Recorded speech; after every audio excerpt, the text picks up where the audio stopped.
This is war. तुम्हें तो अपनी छोड़ूंगा सर, अब तुम दबाओगे।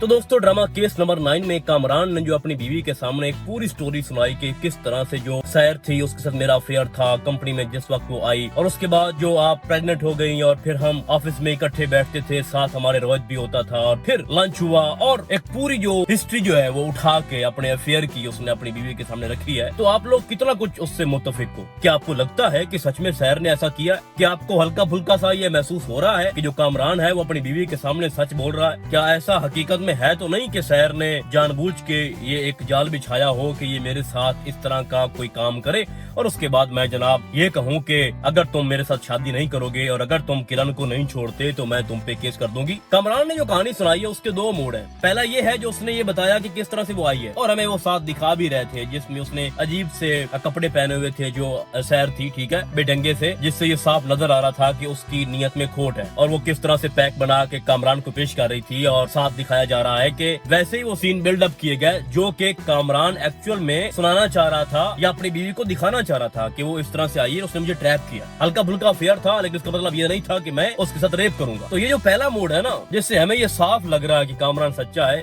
इसके अंदर डाउट है। लेकिन जो दूसरी सिचुएशन है जिसमें रोहित के सामने सैर ये कह रही है कि अगर मेरी ये डिमांड ना मानी गई, अगर जो कामरान है मुझसे शादी नहीं करेगा और ये अपनी बीवी को डिवोर्स नहीं देगा तो मैं फिर केस करूंगी, मैं पुलिस में जाऊंगी, मुकदमा करूंगी, कामरान मुझसे शादी कर रहा है। तो जहाँ तक मुझे लगता है ना, जो मुझे फील हो रहा है कि दूसरे सीन के अंदर दम है, उसमें सच्चाई है, जिसमें आपको रोहित दिखाया जा रहा है। रोहित उसको समझा भी रहा है कि आप थोड़ा ठंडे दिमाग से काम लें, इसके कोई हल निकालते हैं, जिसके बाद वो कह रही है कि आप एक ही हल है कि कामरान मुझसे शादी करे। और रोहित उसके बाद कहता है कि वो हमारी बिजनेस पार्टनर भी है, किरण जो है वो हमारी बचपन की दोस्त है, और ये नहीं हो सकता जो तुम चाहती हो। जिसके बाद जो सैर है वो वहाँ से निकल जाती है।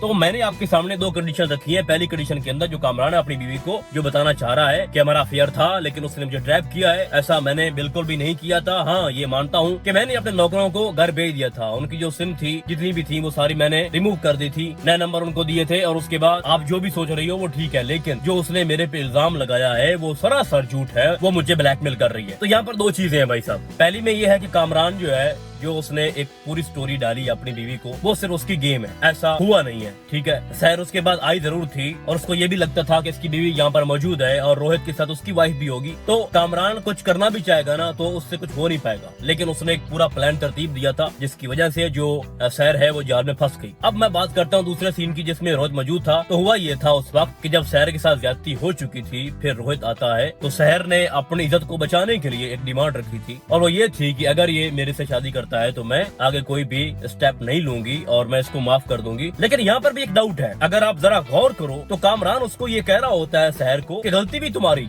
करो भी तुम सब कुछ। हमारा दिमाग ठीक है? तुम ये हरकतें करके लग रहा है कि किरण को छोड़ दो, और उल्टा ब्लैकमेल भी तुम करो, और इससे बढ़ के अपनी बीवी को डिवोर्स भी दे दूं तुम्हारी खातिर, यानी प्लान भी तुम्हारा। ये कैसे हो सकता है कि मैं तुम्हारे सामने झुक जाऊं? तो यहाँ पर फिर से दो चीजें निकल आती हैं। अगर कामरान ने शहर को ये बोला है कि कसूर भी तुम्हारा हो, ब्लेम भी तुम लगाओ, सारा कुछ करो भी तुम, ठीक है, जाल भी मेरे लिए तुम बिछाओ, और फिर मैं तुम्हारी बातों में आकर, तुम्हारी ब्लैकमेलिंग में आकर मैं सब कुछ मान लूं, ऐसा हो नहीं सकता। इसका मतलब ये भी है कि जो कामरान है वो रोहित के सामने खुद को बेगुनाह साबित करने की कोशिश कर रहा हो। देखो बाद में तो वो कन्फेस कर गया, वो तो मान गया ना रोहित के सामने कि मैंने किया है, ये ज्यादती मैंने की है, फिर वो अपने वकील के सामने भी मान चुका है कि ये सब कुछ हुआ है। लेकिन एट दैट मोमेंट जब रोहित आया था तो उस वक्त वो जल्दी से अपने दोस्त के सामने ये बात मानने को तैयार नहीं था जो हमारा कामरान है। तभी उसने कहा रोहित के सामने सैर को कि सब कुछ करो भी तुम और उल्टा मैं तुम्हारी बातों में भी आ जाऊं। तो लेटेस्ट एपिसोड से एक बात भाई साहब साबित होती है कि जो कामरान ने अपनी बीवी को गेम डाली है वो सरासर झूठ है। सैर इसके पास आई जरूर थी लेकिन जो ये बयान कर रहा है ऐसा बिल्कुल भी नहीं था। उसके साथ धोखा हुआ। अगर उसने रोहित को कॉल की थी तो वो डर के कर रही थी, ठीक है, कि यहाँ पर तो कोई मौजूद नहीं है, इसका कोई प्लान है, इसका खतरनाक इरादे हैं इसके भाई। लेकिन कामरान ने गलत रंग दिया और सैर को गुनहगार साबित करने की वो कोशिश कर रहा है ताकि मैं अपनी बीवी से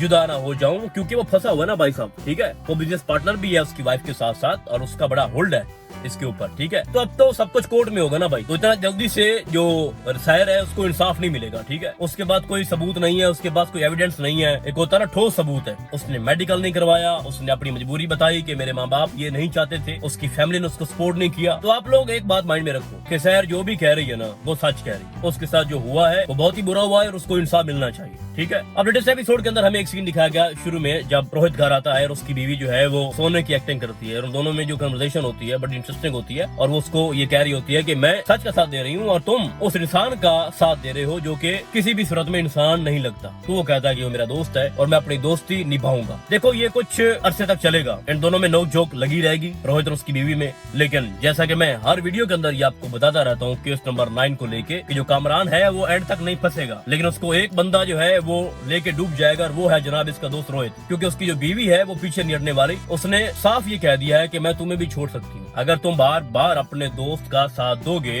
गलत का साथ दोगे तो मैं तुम्हें छोड़ दूंगी। जिसके बाद जो रोहित है वो थोड़ा सा हाईलाइट भी वो चीजें कर रहा था कि तुम मेरे प्यार को बीच में लाती हो, यानी वो बताना चाह रहे हैं कि जो रोहित है वो बहुत ज्यादा मोहब्बत करता है अपनी बीवी से, यानी वो अपने दोस्त कामरान को छोड़ सकता है लेकिन अपनी बीवी को नहीं छोड़ेगा। तो जरा समझो इस लॉजिक को, अगर कामरान को कोई सजा दिलवा सकता है, उसको झूठा साबित कर सकता है भाई साहब, तो वो है रोहित, जिसको हर बात का पता है। तो आप रोहित के किरदार को, उसके रोल को इग्नोर मत करें। मैं समझता हूँ कि ड्रामे की जो पूरी कहानी है ना उसके जो दारो मदार है वो रोहित के ऊपर है और रोहित किसी भी सूरत में अपनी बीवी के खिलाफ नहीं जा सकता। वो अलग बात है कि कामरान की बीवी जो है वो फिर से उल्लू बन गई है कि कामरान जो है वो सच बोल रहा है और छोटा मोटा अफेयर वो उसको माफ कर सकती है, ये बात हमें पता चली है, ठीक है। यानी कामरान को अच्छे से पता था कि मैं अगर अपनी बीवी को ये बताऊं ना कि हमारा हल्का फुल्का अफेयर था, खाना पीना लंच, और हमने लिमिट्स जो है वो क्रॉस नहीं की, तो ये मेरी बात पे भरोसा कर जाएगी, क्योंकि वो अच्छे तरह से कामरान का माजी जानती है और उसने बार बार ये चीजें मेंशन भी की है कि आपने वादा किया था कि जब मेरी तुमसे शादी हो जाएगी तो जो पहले मैं काम करता था वो नहीं करूंगा, मेरे अफेयर जो है बाकियों के साथ वो नहीं होंगे, शादी के बाद सिर्फ और सिर्फ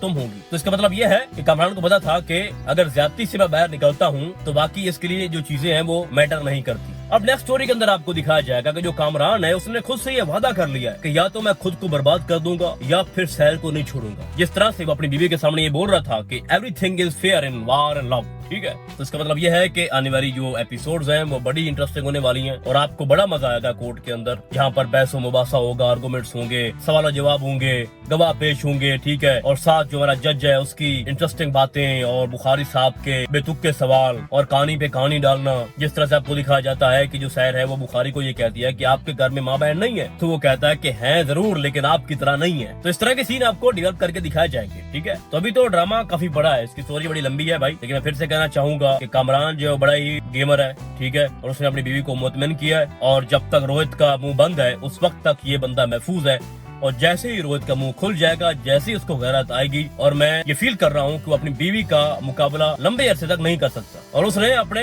दोस्त के सामने ये बात रखी भी है कि अगर मैं लॉजिक के ऊपर बात करूंगा ना अपनी बीवी के साथ तो मैं हार जाऊंगा, वो जीत जाएगी, ठीक है। तो मैं आपको बता रहा हूँ भाई साहब कि जैसे ही रोहित जो है वो धोखा देगा अपने दोस्त को तो इनका कारोबार भी ठप हो जाएगा और रोहित तो अपना घर बचा लेगा, ठीक है, अपनी बीवी के साथ मिलके, लेकिन कामरान जेल में जाएगा और उसकी बीवी भी उसको छोड़कर चली जाएगी। तो इस ड्रामे को लेके फिलहाल बस इतना ही, हम आपको बहुत जल्द मिलेंगे किसी और ड्रामे के नैरियो में, तब तक के लिए अल्लाह हाफिज।